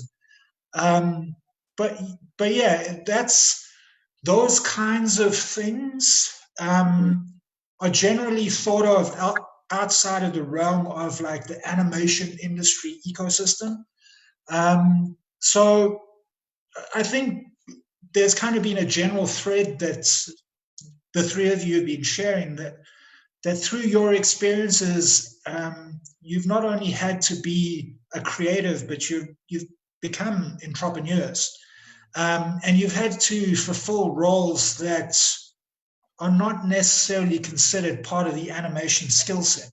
And so for the youth out there that are watching this, there's so many opportunities in this industry that don't just include drawing. There's legal. Entertainment law is a big component of the entertainment industry, and there's very few entertainment lawyers around. So that's a gap in the market. Intellectual property. How you know how to protect your IP. Exactly. And in terms of like rights, there's ancillaries like toys, merchandising, games. There's whole industries that are kind of sister industries to animation that are really required for us to build a sustainable industry in South Africa and on the continent. Yeah, like yes, like for example, we have a publicist who's helping us with Annecy, and I never thought we'd have to do that, and I never thought I'd be the kind of person who needs a publicist, because I was like, isn't that for celebrities? But just using that as a tool to help you put yourself out there instead of you having to make your animation, learn how to sell your animation, and then also learn how to tell people that you are selling and making animation. So even things like a publicist can be additional things that they don't actually make the animation, but they are part of that whole ecosystem. Yeah, there's an entire supply chain and value chain in our industry that's not just about drawing. And I think that's becoming quite apparent in this whole panel discussion, is that you guys have had to step outside of just being a creative to achieve the things that you've been doing. So, congratulations, and young people, tip my hat to you. We need you more than you need us. So please, like a studio's taxes. Do you understand what a big deal that is? And if I have to stop working on the show that is due like in a couple of weeks to work out on our taxes take time. Yeah. You know? There's a lot of stuff that goes into making the film. Yeah. Like for example, this competition that I said we won, we are not able to access that funding unless we have things like what is it called when you tax clearance certificate. Certificate, all your this long document that's got all your records. So we have to do all that. When we meet now I'm meeting with an accountant. I did accounting, yes, in grade 11, grade 12, but that's not enough to help me, So we meet with the accountant. The accountant has to explain to me all the things we're doing. How is the business itself performing? Never mind animation, and then we can set through these documents, and then we can access this funding that we want, and then we can actually do the animation. So it's like a whole process. Yeah. Guys, thank you so much. Before we kind of end off and summarize, I want to jump to some of the questions that have been asked on the live feed. So George Nisbet, his comment was support Black business and African aesthetics in film. It's more of a comment, but I think maybe we could use it as a question. How do we support Black business and African aesthetics in film? I'll jump to Lesego.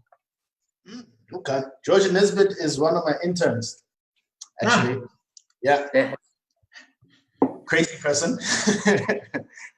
But okay, as an African and a business owner, like the first thing that we have come across, especially with partnering with Dipopai, is that even famous artists, because for those that don't know, the fastest learning tool in any filmmaking, but especially in animation, is music videos.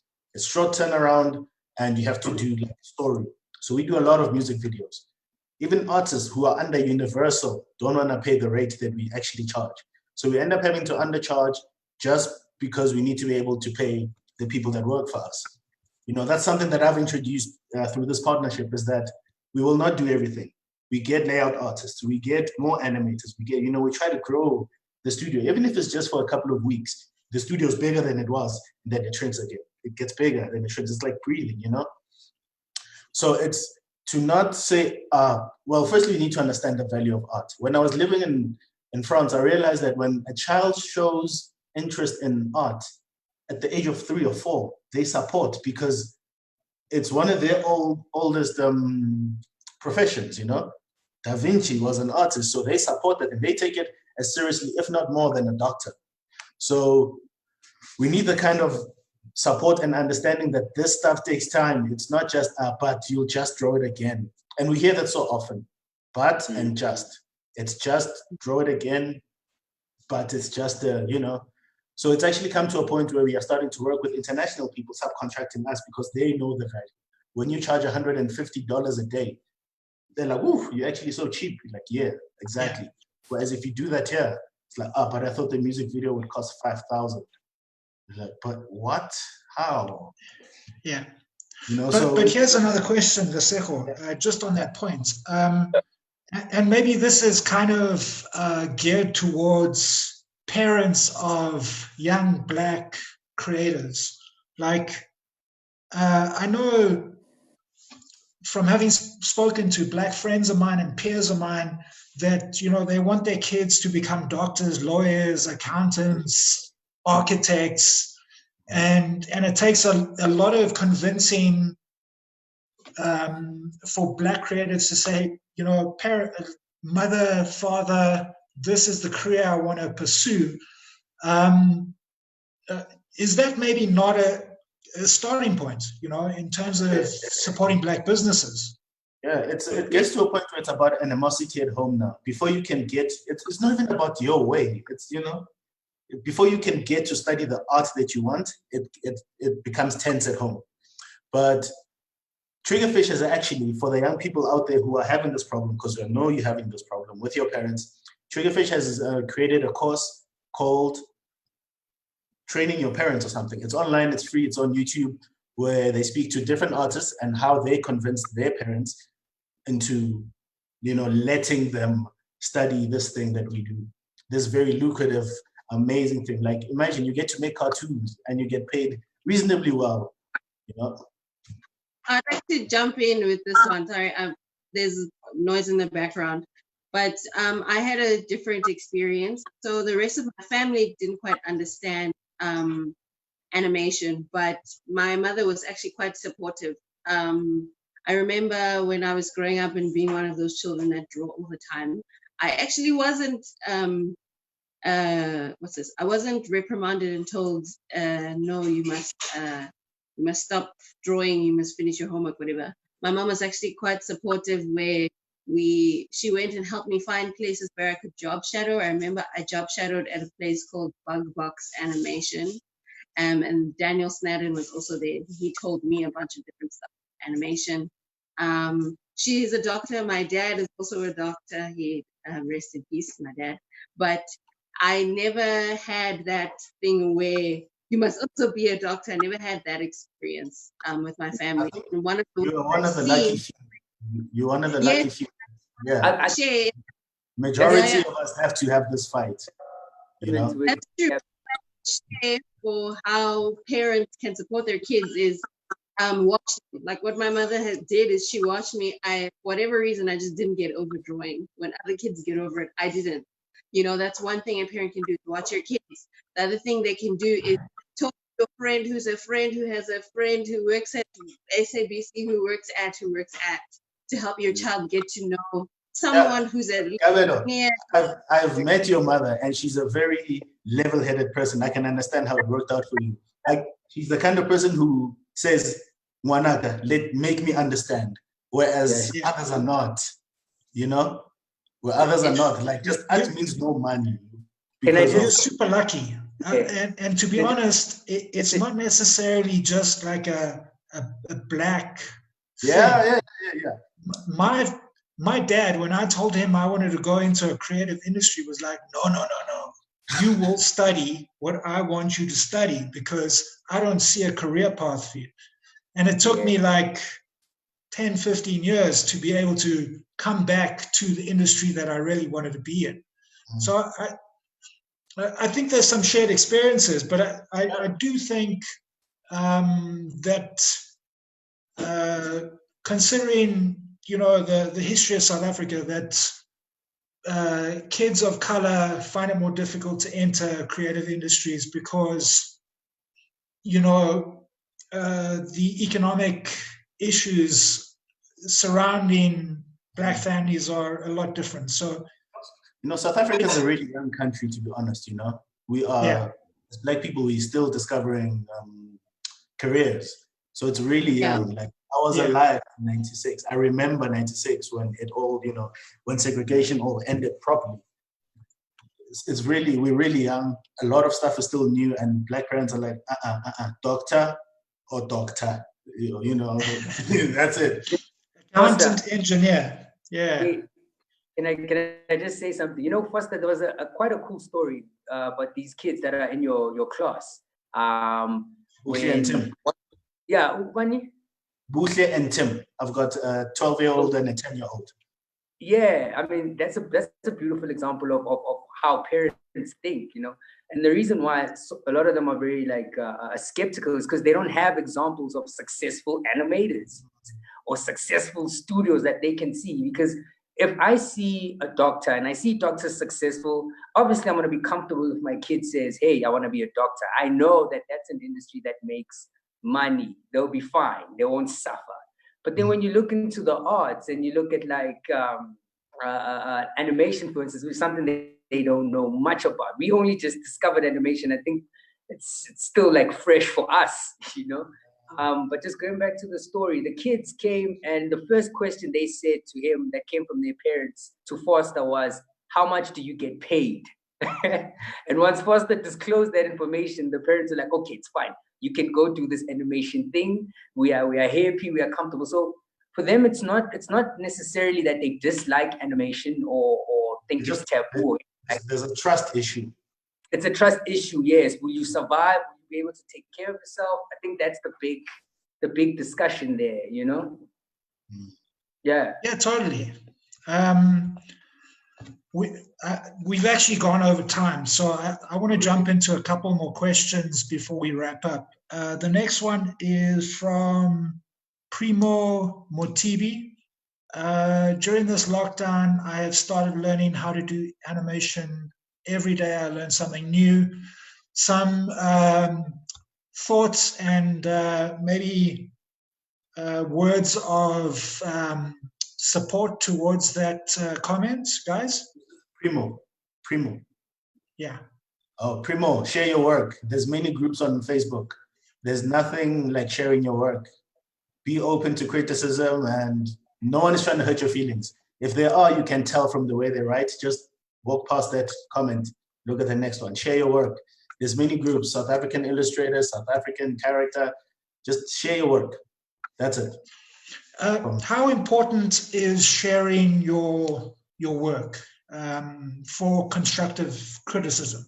I mean, let's kind of underscore that point and drive that home with youngsters at home. Oh, well, first thing, it's gonna, no, go, Cabello, go. Well, if you never go to school, then you never have someone actively walking you through how to get the best results of what you're making. So when you share your work online, yes, there are trolls, but if you share them on these groups, then you get to have that experience where someone who knows how to make an effective piece of art can give their feedback as to why it is or isn't doing very well. Whereas if you're in school, then you have that experience. I mean, it's still limited because your teachers have one kind of perspective, but when you share online, then that's when you get to have that experience, especially if you're in a place where you can't go to animation school for whatever reason. Yeah. Cool. And then the last but not least, Tebogo Mareki asks us, is there a platform where we can sort of get some advice in terms of entrepreneurship in animation? I am currently learning through trial and error. I have my own company. Cabello has a podcast. She has a weekly, monthly podcast. So go there, Tebogo Mareki, listen to someone who has cut her teeth Called repeatedly. Amazing podcast. And every now and then on my Instagram, I will share literally something that I just learned, something that made me mind blown about having a business. Otherwise, things like this live stream, join these sessions for the next week. Yeah. And then the people who you see on the session, you guys are internet people, you know how to find people's handles and emails. Follow these people who you see on the live streams and ask them questions. For the most part, people are friendly. They will help you, or they'll tell you where to go if they don't have the information that you. And like Lesejo said, there's a bunch of groups on Facebook, communities that you can join, get involved. And again, like Lesejo said, get comments and feedback from the community. Swim past the comments that are kind of trying to break you down. Yeah, overly critical. As Tembiso said, we're a young industry and we need to kind of grow together. So all of those constructive criticisms and those shared learning experiences are really positive for us to be able to grow a sustainable industry. Stembiso, do you want to jump in and share some thoughts on that? Yeah, I mean, exactly what Kabelo was saying. I mean, Kabelo was just saying exactly what I was thinking. I literally learned about the business, not entirely, but a lot on YouTube. Like, just watching some videos on just how to charge per frame. What is the international standard of how to charge per frame? And then work that down to what it is, what that works out locally. And how then to sort of not be too expensive, but be affordable. It's a lot of the stuff is trial and error, as we're saying. There's no like perfect way of doing it. There's no rule like this is how it's done. We're learning and we're passing on this information as we're learning, which is really, really good. And I mean, first I also said join communities, man. That was one of our first steps, because we always work in an isolated space. We were in Centurion in a house on our own. And the minute we decided to open up our doors and like find out and learn and realize that actually we don't know it all.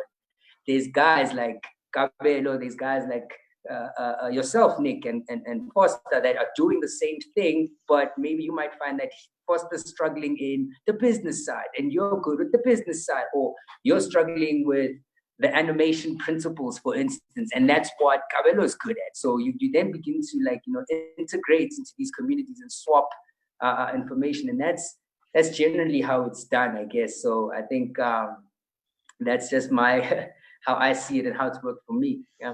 Yeah, I mean, there's a potential in the digital virtual space to find mentors, or at least people that are willing to share ideas and information. Having run Animation du Monde for like the last 3 years and Pan Africa, and kind of running across the continent, running the different prelims of the competition for the continental finals. There are so many young African creators that are self-taught, that are finding all of their information online. Like there's just so much stuff available online that in some cases maybe you don't need a kind of formal education to be able to access at least the fundamentals that you need for a career in this industry.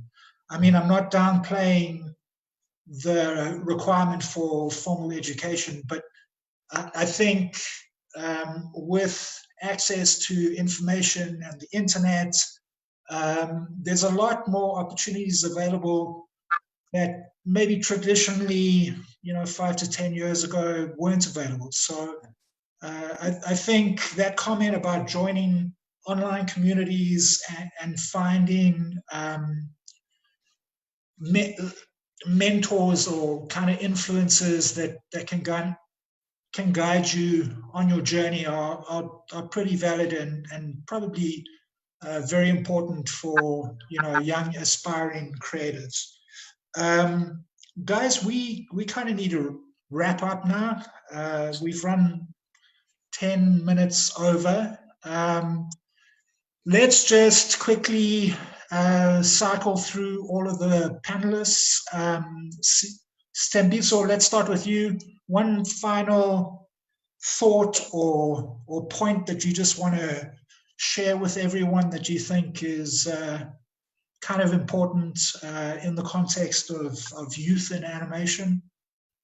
Over to you. Yeah, man. I guess it's just reiterating the point. Like, as you said, we've got YouTube, we've got resources more than what we'd had, say, 15, 10 years ago. You know what I mean? Let's use those resources, do more research around animation, find out how you can actually get better, how you can learn. I mean, coming from someone that traditionally didn't complete school or have the requirements as say and did it himself, I think there's a lot of right now where we are, there's a huge space for you to not limit yourself because you can't afford school fees or whatever, but YouTube, online, go online. There's all these resources that exist. I mean, Foster mentioned Triggerfish and what they have. Kabelo also mentioned her platforms. There's all these platforms that are available for you. And yeah, man, just don't be afraid to make mistakes. It's fine to fail. It's okay to fail. We failed so many times. We're still busy failing, but it's in that when you pick yourself up, you're gonna be better because you're not gonna want to fail the same way again. So also just failing never ends. I guess that's basically my biggest thing. Failing never ends. So get comfortable failing because that's how you improve. You know, that's how you become a better person, a better artist, a better creative, a better person in business. 100% agree with that, man. Yeah. You know, you can only judge your success against your failures. It's kind of the yardstick of success is how far you've overcome your failures. So I think that's a great kind of sentiment, piece of advice for young creatives. Kabelo, let's jump to you. A final thought? I'll give my final thought and then I'm gonna love you and leave you guys because I have another meeting now at past.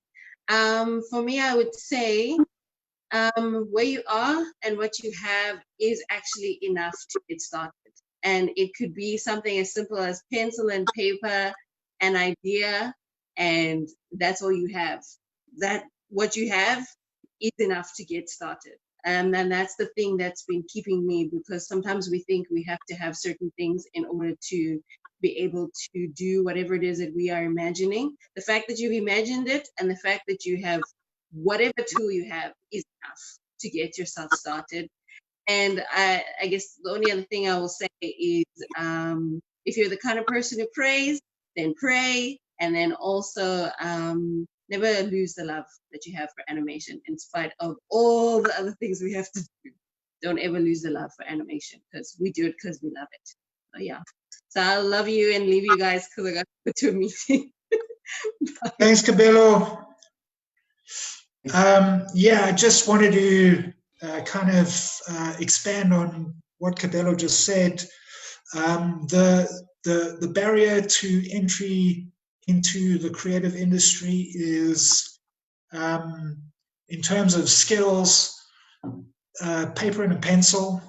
In terms of technology, yeah, there's a slight disadvantage there. But if you look at countries like Japan, where they also started at some point, way behind the curve in terms of the animation industry, they actually developed their own style and technique of cutting costs, where anime and manga, they literally halved the number of drawings required per second, which was more cost effective than traditional animation. So there's, the way I said, we can look at the obstacles or we could look at the solutions and trying to create a unique African solution for us to build an industry. Lesejo, a final thought from you? I'll be short and sweet. this is specifically for the young people that are watching this looking to get into animation. You are enough. That's what I need you to know. You are enough. There's a lot for you to learn, but you are enough. Don't doubt that you're good enough. You'll always be improving. So you are enough, and your existence is a must. Yeah, dope. 100%. And just to close off, obviously we would like to thank our panelists, Lesego Foster, Stempiso, and Cabello. Thank you very much for sharing your journey and your experiences and time. This panel was made possible through sponsorships by the Gauteng Film Commission, the National Film and Video Foundation, the Film and Publications Board, and the Department of Sports, Arts, Culture, and Recreation. Thank you, everyone, that contributed and watched this panel discussion. I hope it was informative, and we look forward to finding you online and sharing your stories and content in the community. Thank you very much, guys. Have a good evening. Bye-bye. Cheers.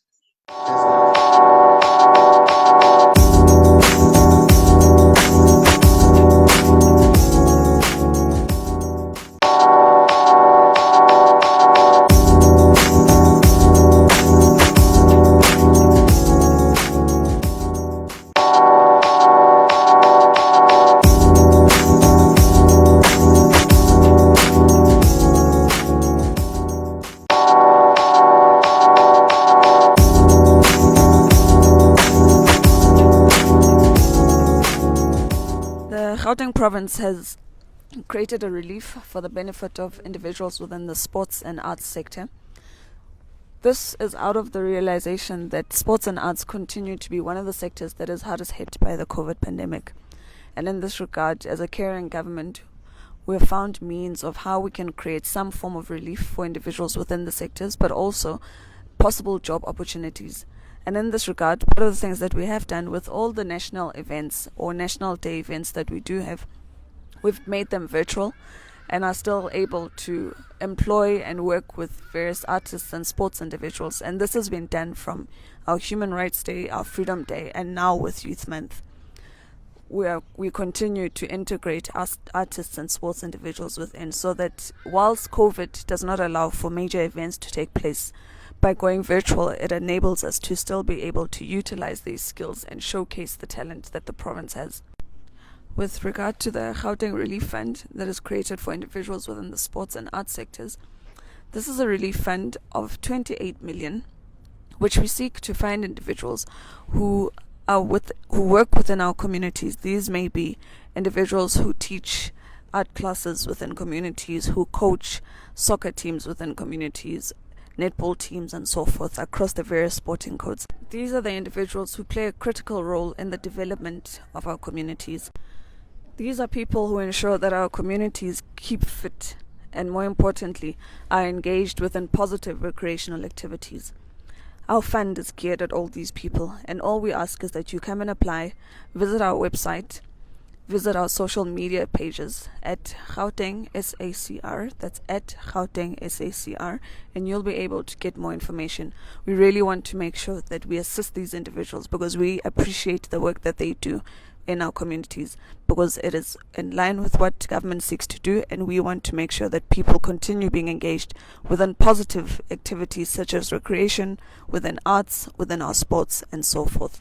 So please do apply. This fund is for you.